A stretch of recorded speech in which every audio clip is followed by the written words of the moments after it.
People in Singapore are having trouble getting out of singlehood. Partly it's because of the society. It's a lot more insular. Part of it is very conservative. The older generation, my parents' generation, was used to courtship. Now people can stay longer in a career, delay marriage until their late 20s, early 30s or beyond. They want to explore their options. They want to date around. So many people have been trying to achieve happiness in dating by investing in other means like matchmaking agencies or online dating or going to tarot card readings. That doesn't address the fundamental issue, which is that they're not able to attract the opposite sex when they do meet.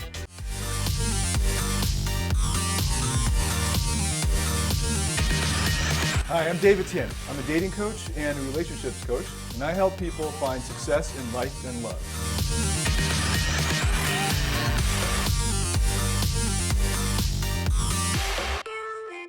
The most fundamental problem is confidence. Can you actually buy confidence? The answer is yes. So I've got 5 dating tips that will help you achieve that. So the first tip is to invest more in yourself. The more that you are proud of who you are, the more confident you'll be and the more attractive you'll be to the opposite sex. You should invest in your physical appearance. I mean, that's one of the easiest things you can change. Dress in the right kinds of fashion that will be more flattering to their body type, and to wear the right colors that are flattering to their skin type.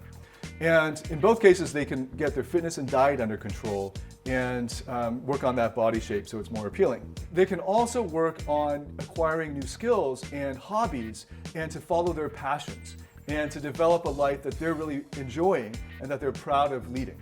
And this will also work into not just making you more objectively attractive to the opposite sex, but it will make you more subjectively confident. So dating tip number 2 is know what you want and screen hard for it.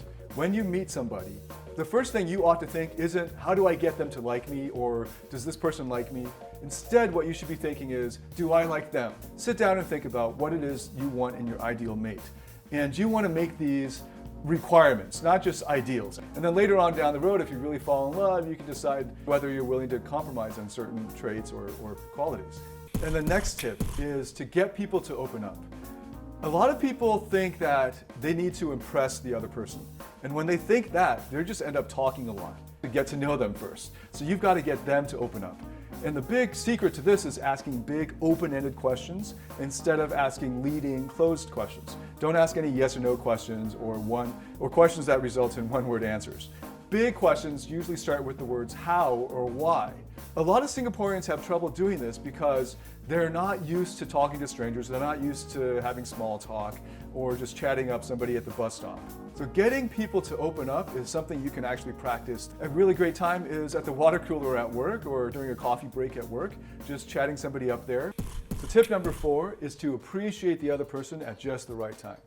When's the right time and why do we care whether to appreciate them at the right time? People need to know that you like them. When you're in dialogue with a woman, you need to show that you appreciate her for her non-physical or her personality traits or qualities. You can just kind of more in a casual way say, oh, that's cool, I like that about you. This will prevent you from going over the line where you're playing too hard to get and just turning off the other person. You can do this not just through your words, but also through nonverbal means. You can do this through your eye contact or your facial expressions or the direction that you're facing them or your body language.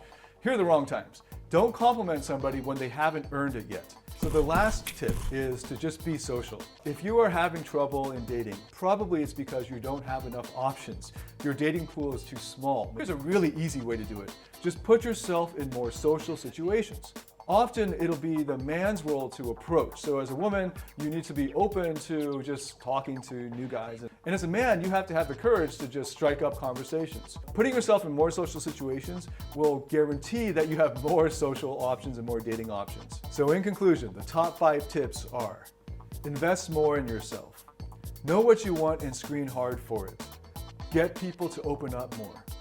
Appreciate the other person at just the right time. And be more social.